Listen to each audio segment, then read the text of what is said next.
Energía, combustibles y más. Aquí estamos para decir la verdad. Estamos de regreso aquí en su programa Energía, Combustibles y más, y hoy ya hemos agotado el tema principal, que fue la energía de fuentes hidráulicas, expuesta por el ingeniero Bernardo Castellanos. Ahora venimos al tema a continuación, que es pues bastante interesante igualmente, es recorrido de los derivados del petróleo en este 2021. Lo vamos a analizar financieramente, incluso hasta geopolíticamente, en los movimientos de los derivados del petróleo, por qué han sucedido. Esto tiene una causa esencial en los precios locales de los combustibles. Por eso es tan importante que pongamos atención en este recorrido 2021 que se nos va a explicar, visto desde un analista financiero que es nuestro asesor, que lo tenemos por honor, Miguel Andújar, desde los Estados Unidos. Muy buenas noches, Miguel. Este segmento es patrocinado por la marca de combustibles Next. Te llevamos más lejos. Adelante, Miguel, ¿cómo estás? Muy buenas noches, Luis. Buenas noches, Ignacio. Creo que está hoy vía Zoom. Buenas noches al ingeniero Bernardo Castellanos. Un honor. Y bueno, mira, hoy yo he decidido hablar más sobre un repaso, como tú mencionaste, sobre el petróleo y sus derivados por lo que ha pasado del año. Lo primero que tenemos que recordar es que empezamos el año con mucha incertidumbre. Empezamos en enero con un WTI, que es el barril de petróleo referente para nosotros, en los $50. Sin embargo, ya para febrero se había aumentado a los $63. O sea, estamos hablando de alrededor diría casi ya como un 15-18% de aumento. Pero esa alza se mantuvo y era hasta cierto punto se podría entender y llegó hasta los $65. Parte de la alza de los precios tenía que ver lo que hemos hablado en numerosas ocasiones, que el petróleo se comporta de manera cíclica. Históricamente hablando, por lo regular la alza inicia antes que empiece el verano, por la temporada alta en los Estados Unidos del flujo de vehículos. Se maneja más millas en el verano. Sin embargo, nadie esperaba que íbamos a llegar a los niveles que estamos hoy. Las causas de eso principales, lo hemos mencionado en numerosas ocasiones, ha sido lo disciplinado que ha sido la Organización de Exportadores de Petróleo, la OPEP, como le dicen OPEP Plus, que incluye también a Rusia de manera no oficial. Pero hay un ingrediente del que no se ha hablado mucho y creo que eso ya está culpable, que se me ha escapado mencionar eso en otras ocasiones, que es el comportamiento no tan solo de la OPEP, pero también de los que se le conoce aquí como los shale oils, que son los yacimientos que se extractan de la costa y son mucho más fáciles de extraer petróleo que de la manera tradicional. Ese tipo de petróleo fue la razón por que Estados Unidos se convirtió en uno de los principales productores de petróleo y fue una de las principales razones por las que Estados Unidos ha tenido un WTI relativamente bajo históricamente hablando, porque ha servido de contrapeso. Sin embargo, cuando nos vamos al comportamiento de esta industria, que es una industria literalmente aparte de la industria tradicional del petróleo, esta industria se ha comportado de manera, vamos a decir, diría un poco tímida, pero yo diría que tímida adrede, porque lo que se busca es, muchos lo ven como una medida de chantaje ante las políticas del presidente Biden. Otros lo ven simplemente como una ley económica de margen de utilidad. Queremos maximizar la ganancia por cada barril que extraemos. Y para muestra un botón, irónicamente hablando, este año tenemos mucho menos actividad que el año pasado y antepasado en términos de producción o extracción petrolera de los shale oil. Va a ser el año en que esa industria va a tener sus mayores ganancias en su historia. Entonces, se dice que ellos más les responden a los inversionistas que a otra cosa.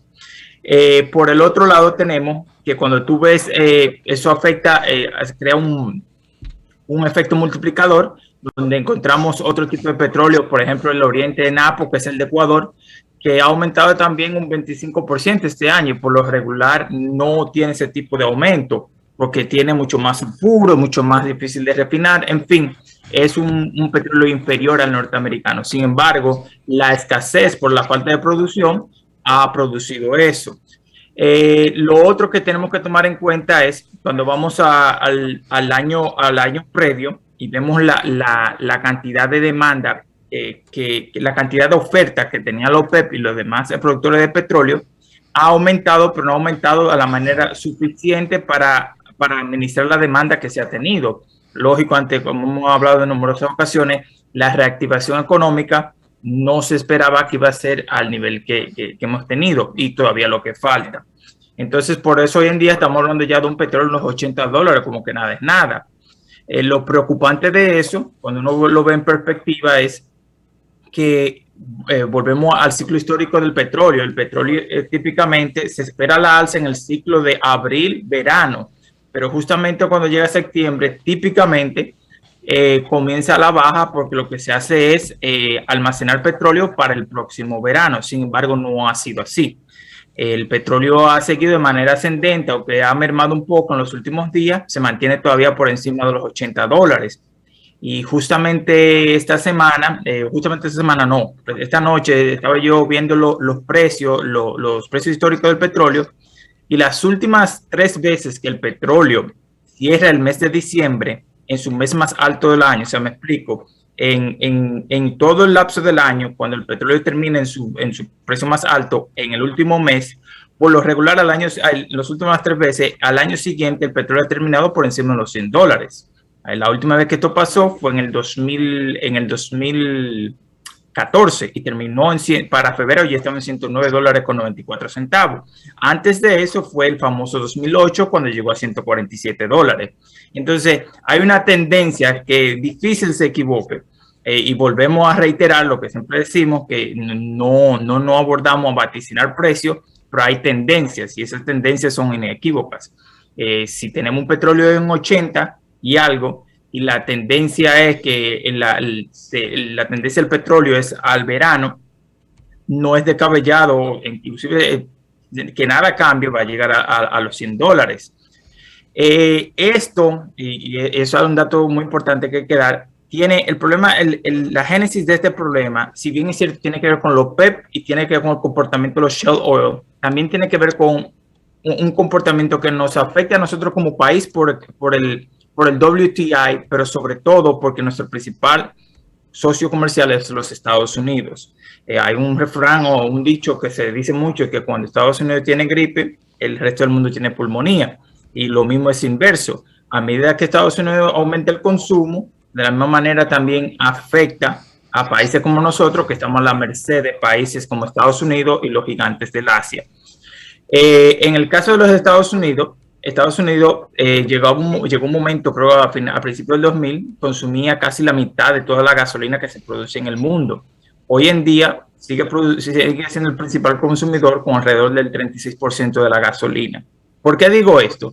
Porque a medida que Estados Unidos, la economía se ha reactivado, la persona ha empezado a movilizarse mucho más. A medida que la persona se moviliza mucho más, crea esa presión de demanda por la gasolina, que representa el 40% del precio de las ganancias del petróleo. De lo que se extrae del petróleo, el 40% por lo regular es gasolina. Entonces, hay un contexto que hay que entender. De la misma manera que se mueve de manera cíclica el petróleo, también se mueve el precio de la gasolina, porque el norteamericano, o en los estados, la sociedad norteamericana, tiende a maximizar la cantidad de millas que utiliza al día en el verano. Se van a vacaciones, viajan más, utilizan más los vehículos, y va de 25 millas por día a 33 millas por día. Pero no tan solo eso, también hay una disyuntiva en el tipo de vehículo que tiene. Hay un reportaje de la Universidad de Pittsburgh, o un estudio de la Universidad de Pittsburgh, que explica cómo Estados Unidos es adicto a la gasolina, y por eso refleja que es el 36% del consumo de toda la gasolina en el mundo. Bien, Estados Unidos tiene una cultura de comprar vehículos de alto cilindraje. Cuando tú comparas el vehículo promedio en Europa, te da 33 millas por galón. En Estados Unidos te da entre 22 y 25 millas por galón. Pero también hay una cultura de la cantidad de tener vehículos. Por cada 1,000 habitantes, 775 norteamericanos tienen un vehículo. Contrario a Europa, que hay 668 vehículos por cada 1,000 habitantes. Entonces ahí se ve la diferencia. La gran presión, el génesis del problema viene en la gasolina y los Estados Unidos. Eso nos afecta a nosotros, que literalmente estamos a la merced de eso. Por el otro lado, tú tienes también, y algo ilustrativo, que hoy en día la cantidad de shale oil que están utilizando taladro para perforar están en los 554 taladros en todos los Estados Unidos. Sin embargo, para cuando el precio estaba en los $80 la última vez en el 2014, la cantidad de taladros que se utilizaban para perforar petróleo estaba en los 1,250. O sea, estamos hablando menos de la mitad de taladros para perforar petróleo. O sea, no hay ese sentido de urgencia porque apuestan a una alza del petróleo para maximizar sus ganancias. Cuando nos transportamos al otro lado del espectro, que es el gas natural, hemos visto una tendencia que, contraria a la del petróleo, se esperaba. Digo que se esperaba porque ese ha sido su comportamiento históricamente hablando. El gas natural, por lo regular, llega el verano y empieza su tendencia alcista hasta diciembre-enero por un asunto del invierno. Sin embargo, la situación se complica porque una es la alternativa de la otra. Al tener el petróleo en los 80 y el gas natural recibe esa misma presión, y por eso tenemos hoy el gas natural por encima de los $5 por unidad métrica, unidades métricas. Entonces, el problema del gas natural es distinto porque tiene su génesis en Europa. El problema del petróleo, en mi opinión, tiene su génesis en los Estados Unidos. Por eso vemos que el diferencial del Brent, que es el que cotiza en Europa para el petróleo, y el WTI en Estados Unidos ha cerrado la brecha. Históricamente hablando, la brecha es entre $2 y $3. Sin embargo, hoy en día está ya en $1.20, lo cual es inusual. Eso te refleja que la mayor presión del precio del petróleo viene desde los Estados Unidos y hasta cierto punto China, pero principalmente Estados Unidos. En términos del gas natural es totalmente opuesto. En los Estados Unidos no hay ningún tipo de presión en asunto del gas natural. El problema viene de Europa al hacer la transición a energías alternativas y quedarse, como dice en algo popular, en el medio. Al carecer de otras energías alternativas que no necesariamente están disponibles en el momento, tienen que recurrir al gas natural. Pero para agravar la situación, y viene ya el asunto geopolítico, ayer veía yo que la primera ministra de Alemania anunciaban que la tubería o oleoducto de gas natural que iba a comunicar desde Rusia a Alemania queda suspendido. Entonces eso pone mucho más presión a los precios del gas natural, aunque tiene un génesis geopolítico en la misma Europa con los rusos. Entonces eso también recae en la presión que tiene el gas natural con la demanda, que hemos lo explicado creo que en la última intervención del gigante asiático, que es la China. Entonces, la situación que tenemos hoy en día para el 2022, aún no es muy arriesgado a tener vaticinio. Que independientemente de que el gas natural sigue su tendencia alcista y como alternativa tú tienes el petróleo, todo indica que a medida que nos vayamos reactivando, a medida que la gente vaya consumiendo más, que no veo de otra, va a seguir su precio alcista. Lo que da miedo es para el petróleo cuando lleguemos a la temporada del verano. El gas natural esperamos que vaya disminuyendo, mermando, y ver lo que pasa. O sea, hay que ver lo que pasa con el gas natural, con el petróleo entre enero y febrero, que son los próximos 2 meses, y serán muy clave para lo que pase en el verano, el nivel de comportamiento del consumo y la demanda. Perfecto. Nada, muchísimas gracias, Miguel, por este recorrido que has hecho. Excelente. Esto es para estudiarlo y escucharlo varias veces porque nos impacta demasiado. Bueno, ya para culminar, ¿alguna noticia brevemente en materia de energía, ingenierazo? Sí, bueno, es muy importante para los ingenieros que ejecutan proyectos de interconexión en la calle. Edesur anunció que ha hecho un acuerdo con la Asociación de Constructores de Vivienda de promotores y constructores de viviendas para agilizar los procesos de tramitación de planos para interconexión en la red. Esto es dándolo o resaltando una gran labor que hace ya un tiempo se había hecho con el Ministerio de Administración Pública y Obras Públicas, que es la creación de una plataforma a través de la cual se cargan los planos que uno somete para interconexión, y por ahí se hace la tramitación y aprobación de manera digital para más rápido cumplir con lo que es la resolución de la Superintendencia 030-2015, que tiene que ver con la tramitación de planos para aprobación de proyectos de interconexión con las distribuidoras. Eso es muy importante porque agiliza mucho la burocracia que hay, y hay que dar menos viajes a la distribuidora a buscar los ejemplares, a llevar la cantidad de copias, hasta en dinero ahorra.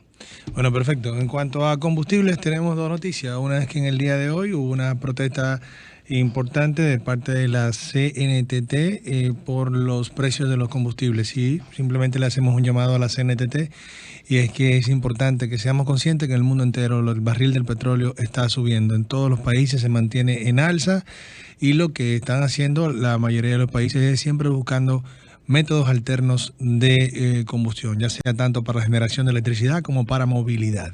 Entonces es una cuestión que no es de República Dominicana solamente, sino del mundo entero. Estamos de acuerdo en todo lo que aliviana el bolsillo de los dominicanos. Sin embargo, hay que hacerlo siempre dentro de lo razonable, y realmente en el mundo entero no hay forma de que los combustibles en este momento estén a la alta, sino que en todos los países están al alza. Eso es en cuanto a la República Dominicana. Y en cuanto a Haití, bueno, el sábado pasado, digamos el 13, se decretó una tregua para reflexión, y esto lo hizo la banda armada más importante de allá, y gracias a esto pues volvió a moverse el combustible y empezaron de nuevo a funcionar los estamentos principales, los hospitales, los bancos, todo en Haití empezaron poco a poco.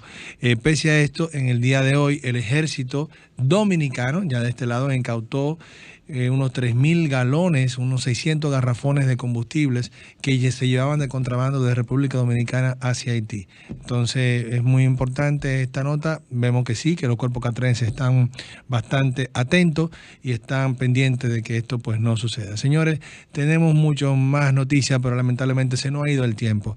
Muchas gracias por sintonizarnos y nos vemos el próximo martes. Energía, combustibles y